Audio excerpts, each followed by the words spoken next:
Olá, meninas! Olá, meninos! Tudo pizza? Tudo, né? Como eu sempre digo, pizza é muito bom, mas não exagera porque é muito carboidrato e muito lipídio, né, moçada? Então, crianças, Cadu já tá aqui, não quer entrar no estúdio, queria apresentar para vocês, mas uma hora eu apresento, já tá falando para mim. Se apresenta, vocês sabem, né? Eu sou Dimas Vilaça, professor de Ciências da Natureza, do Vieduca e coordenador do projeto Química Inteligente. Nós estamos agora nesse nosso novo projeto, né, dentro do Química Inteligente, dentro lá do meu canal, né, prof.dimas Vilaça no YouTube Edu. A gente está desenvolvendo uma parte que, como eu te disse na aula de introdução, que tem aumentado muito e por razões óbvias, a química ambiental, né?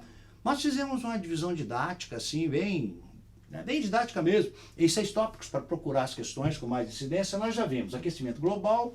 Tu viu que o aquecimento global é uma mera alteração do efeito estufa. O efeito estufa é natural, cuidado com isso, uma prova. O efeito estufa não é provocado pelo homem, pelos organismos que vivem na Terra. O efeito estufa faz parte do ciclo natural da Terra. O que está acontecendo é que com o aumento das emissões de gases, como CO2, CH4, fazem com que esse efeito estufa, que é desejável inclusive para as formas de vida aqui na Terra, acelere para o aquecimento global, com a emissão de gases que dificultam a dissipação dos raios cósmicos, principalmente dos raios solares, né? Vimos exercícios, tranquilo, muito boa dica. Depois, nós vimos a sequência chuva ácida, vimos 3 tipos básicos. A chuva ácida com CO2, H2CO3, comum em megalópolis, onde tem queimadas. A chuva ácida provocada pelos óxidos do nitrogênio, especialmente o N2O4 ou NO2, né? Que quando reage com água, pode produzir HNO2 e HNO3, o ácido nitroso fraco e o ácido nítrico forte. Tá.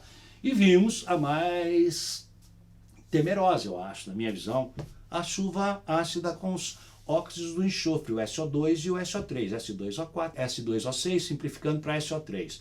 O S2, quando reage com a água, vai formar H2SO3, ácido sulfuroso, fraco. Mas o SO3 vai produzir H2SO4, ácido sulfúrico. Né, nos locais, muito comum, nos locais em que há queima de carvão contaminado por enxofre, né, a famosa pirita. Hoje já é obrigatório o uso de filtros, mas antes era muita chuva ácida nas regiões com as termoelétricas por combustão de carvão. Cuidado para não confundir com as termoelétricas por radiação, né, como Angra. Angra também é termo, só que para aquecimento da água usa radiações nucleares. Muito bem, aula de hoje. Lixo. Você está sabendo, está acompanhando por aí na TV, na internet, nos jornais. Uma coisa que está, assim, movimentando praticamente todas as comunidades científicas do mundo. O aumento da produção de lixo, especialmente plásticos, né? Você sabe que esses plásticos que nós usamos aqui no estúdio mesmo, eu sempre comento com os meninos, poliacetato de vinila nesses conduítes, policloreto de vinila, PVC, as tintas, metacrilato de metila, você vê a mesa, o piso é madeira, mas o resto é praticamente plástico, até no quadro, para todo lado aqui. E esses plásticos normalmente são produzidos a partir de resíduos de petróleo. Você lembra do cracking, lá no curso, na parte química orgânica, o craqueamento, né, a distração fracionada, vai aumentando a temperatura, saem os gases primeiro, CH4, C2H6, C3H8, C4H10, aí passa para a fração gasolina de C6H14 até C10H22, né? Depois passa para óleo diesel, querosene, graxas, piche para asfalto. É como costuma se dizer, do petróleo, os pecuaristas costumam dizer que do boi só não se aproveita o chifre. Do petróleo você aproveita tudo, até o resíduo. O resíduo é utilizado para fazer plásticos, polietileno, poliestireno, PVA, PVC, os chamados polímeros, né? E o grande problema está aí, é que na verdade, esse plástico aqui, por exemplo, em Florianópolis, nós estamos gravando aqui no nosso estúdio de Florianópolis, a gente está numa campanha feroz aqui, com a questão de jogar plástico no lixo, jogar no mar, baleias sendo mortas com, sabe, dezenas, centenas de quilos de plástico, tartarugas com canudinho, de refrigerante e tal, na entrada do aparelho respiratório, e às vezes praias inteiras cobertas. Por quê? Porque esses plásticos são muito difíceis de serem reprocessados na natureza. né? Eles não são biodegradáveis, toma cuidado com isso. Hoje já se estuda plásticos biodegradáveis, substâncias, bactérias que poderiam levar ao reprocessamento, mas no momento a ideia é exatamente diminuir a produção. A regra básica do bom senso de comportamento em se tratando de produção de lixo, especialmente plástico, você sabe disso. Com certeza vai aparecer. Ainda mais que o Brasil agora parece que não participou lá da convenção para diminuir a produção de plástico. Mas em países que já passaram essa fase, eles adotam uma política que a gente chama de 3 R's, que é 1, reciclar, 2, reutilizar e 3, reduzir. Se a gente não consegue, no momento, reciclar e reutilizar, a gente poderia, pelo menos, reduzir a produção e o consumo. Então, nessa aula a gente vai abordar isso, tá? Lembre-se dos 3 R's. Quase com certeza você vai encontrar isso aí nas provas daqui para frente. Reciclar, reutilizar e reduzir. Muito bem, vamos para a primeira questão. O Caduzinho já está me dando o sinal ali, então tu vai ler comigo, já está te mostrando. Olha aí. Exemplo 1, Enem 2 e 12, caderno azul, questão 46. Para diminuir o acúmulo de lixo e o desperdício de materiais de valor econômico, e assim reduzir a exploração de recursos naturais, olha que clareza, adotou-se em escala internacional a política dos 3 R's, redução, reutilização e reciclagem. Um exemplo de reciclagem é a utilização de, toma cuidado para não confundir, a reciclagem com a reutilização e com a redução. Os 3 são importantes, mas ele vai tentar te confundir, quer ver? A pergunta é, exemplo de reciclagem. Item A, garrafas de vidros retornáveis para cerveja ou refrigerante. Vai aí, minha menina, meu menino, meus queridos, falem para mim. Você acha que garrafa de vidro retornável é reciclar, reutilizar ou reduzir? Óbvio, reutilização. Está reutilizando, na verdade. Muito bem. Então, garrafas de vidros retornáveis, ele não está reciclando. Ah, senhor, estou fazendo uma pergunta. Tem como reciclar vidro? Tem. Você pode pegar, quebrar, moer, pulverizar. Mas é complicado a reciclagem do vidro. Mas é possível. Tá? Mas na A, não, retornável não é reciclar, é reutilizar. Então a A, falsa. B, latas de alumínio como material para a fabricação de lingotes. Com certeza. Aí sim, aí ele está reciclando, ou seja, ele pega o alumínio da latinha, vai amassar aquilo, vai de novo fundir. Eu digo, mas qual que é a vantagem? A vantagem é que você não vai ter que utilizar bilhões em energia elétrica, porque o alumínio ele é produzido por eletrólise. Então, quando você utiliza alumínio por eletrólise, o grande gasto é na energia elétrica. Eu me lembro que uma época eu fui diretor do âmbito de Sorocaba, e ali perto tinha uma usina elétrica, me parece que da Votorantim, só para suprir a usina deles de produção de alumínio. Então você tem que extrair o minério, você tem que fundir esse minério, você tem que fazer a eletrólise desse minério, separar o alumínio, que ele vem na forma de um óxido, quer dizer, muita energia elétrica, e está tirando o recurso do solo. No que você pega a latinha, e o alumínio é o metal que mais tem na crosta terrestre, bastante tóxico, inclusive. No solo, ele complica bastante a agricultura. É um dos problemas do Nordeste. Então, quando você pega a latinha e amassa, e de novo vai para a fusão, derrete e faz uma outra coisa, você primeiro está evitando de gastar tanta energia elétrica assim na eletrólise, que é onde mais gasta, e segundo, você não está detonando com o solo. Letra B, sem sombra de dúvida. Mas só para a gente ver as outras. Vamos ver a C. Saco plástico de supermercado como acondicionante de lixo caseiro. Você não está nem reciclando e nem reduzindo. Você está até reduzindo, mas você está reutilizando. Isso é reutilizar. Utilizar a sacola do mercado para lixo, claro, vai diminuir um pouco, mas isso não é, como ele pergunta, uma reciclagem.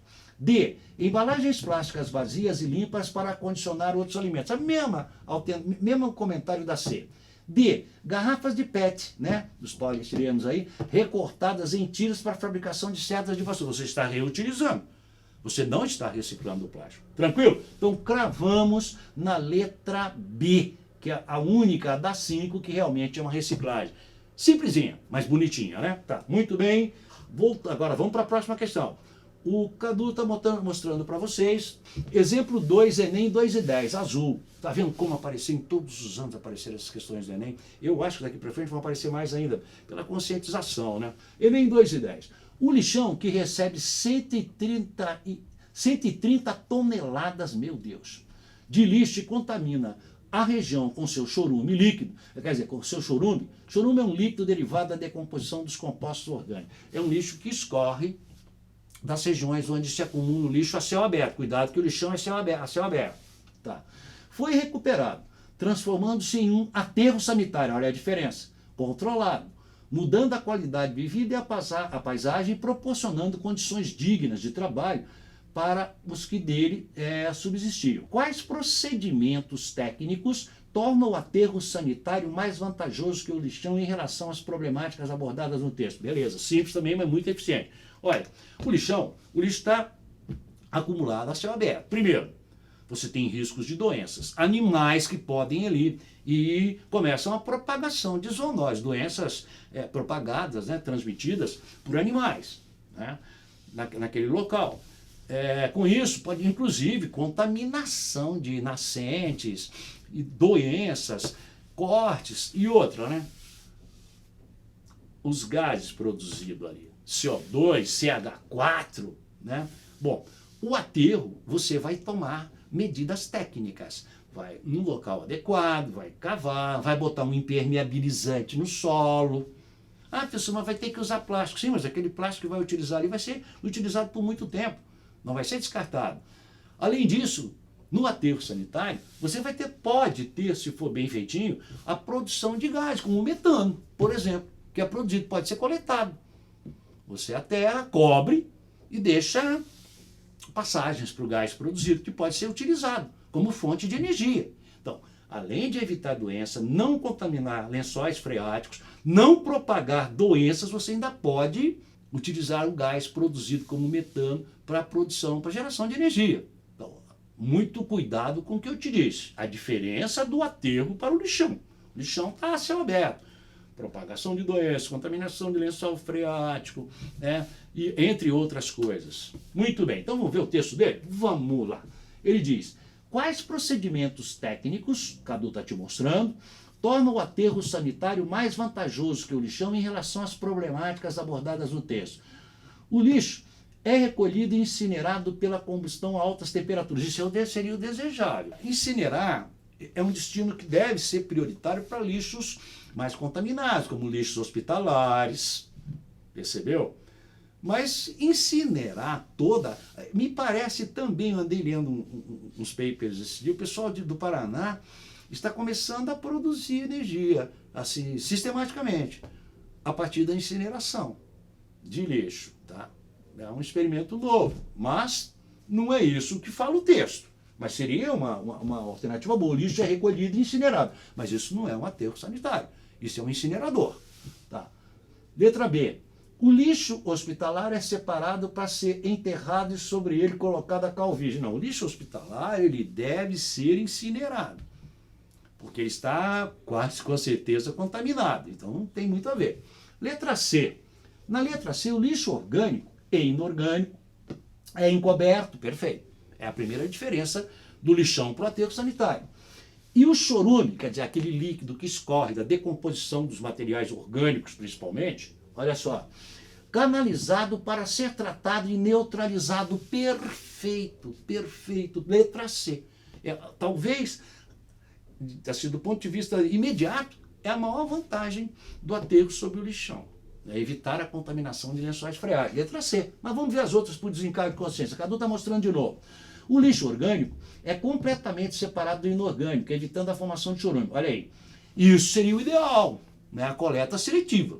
E aqui em Floripa, em alguns lugares já tem, mas não é a cidade inteira. Em algumas outras cidades do Brasil também. Mas isso vai muito mais de vocês, de mim. Por custa pegar, por exemplo, o lixo em casa e separar, pelo menos em orgânico e inorgânico. Por exemplo, óleo. Eu na minha casa, minha filha que mora comigo, as pessoas que moram comigo, a gente, no mínimo, o óleo que foi produzido ali, foi utilizado na cozinha, o óleo, o lipídio líquido vegetal, lá, o óleo de cozinha, de soja, a gente não joga na pia, como todo mundo faz, porque nós temos aqui uma lagoa, uma bela lagoa. Temos várias, mas uma muito bonita, Lagoa da Conceição. Pô, uma gota de óleo que acaba chegando, e os restaurantes ali da borda da lagoa jogam. Eu, de vez em quando eu vou lá e jogo um tabletinho de azul de metileno para falar, tu tá jogando óleo na lagoa. Como o óleo é apolar e a água polar, e o óleo de baixa densidade, o óleo vai sobrenadar, vai criar uma película fininha, uma gotícula, vai cobrir uma área aí de 40, 50 metros quadrados, o que impede a entrada do CO2. As algas, não tendo CO2, não conseguem fazer a fotossíntese, diminui a produção de oxigênio e mortandade geral de peixes. E as pessoas ainda passam perto da nossa lagoa e falam, ai que lindo, tem um tom dourado. Em alguns lugares o tom dourado é o óleo que está sobrenadando. Não se joga óleo, nunca, em sistemas de esgoto, de casas, de indústrias, de restaurantes. Ah, como é que faz? Poxa, custa, bota num vidro, tem tanto vidro lá, olha aí, ó, tá? Coloca numa latinha, coloca num vidro. As pessoas recolhem, dá para fazer sabão com esse óleo que foi utilizado em casa, não se joga óleo na água. É uma das formas de poluição muito complicada, mas não é o que responde o texto, não. Ele diz aqui, ó, o orgânico completamente inorgânico evitando a formação de chorume, tá? No mínimo, separar o orgânico do inorgânico, isso melhora a coleta, né? Tá. Letra E. O lixo industrial é separado e acondicionado de forma adequada, formando uma bolsa de resíduos. Não. O lixo industrial é separado e acondicionado de forma adequada. Depende desse lixo industrial. O lixo industrial tem que ter um destino especial, né?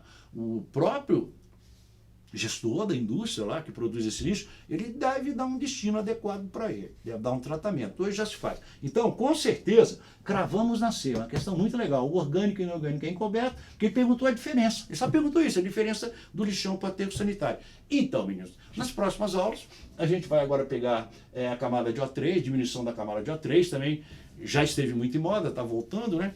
Parece que está havendo uma pequena redução da destruição da camada de O3. Nós vamos ver como é que o O3 é formado e como ele é destruído, ok? E na sequência a gente vai ver desenvolvimento sustentável e química verde. Então é isso aí. Beijo grande para todo mundo. Vocês sabem que eu adoro dar aula para vocês, né? Então fiquem com Deus. Namastê. E vão estudar, guris.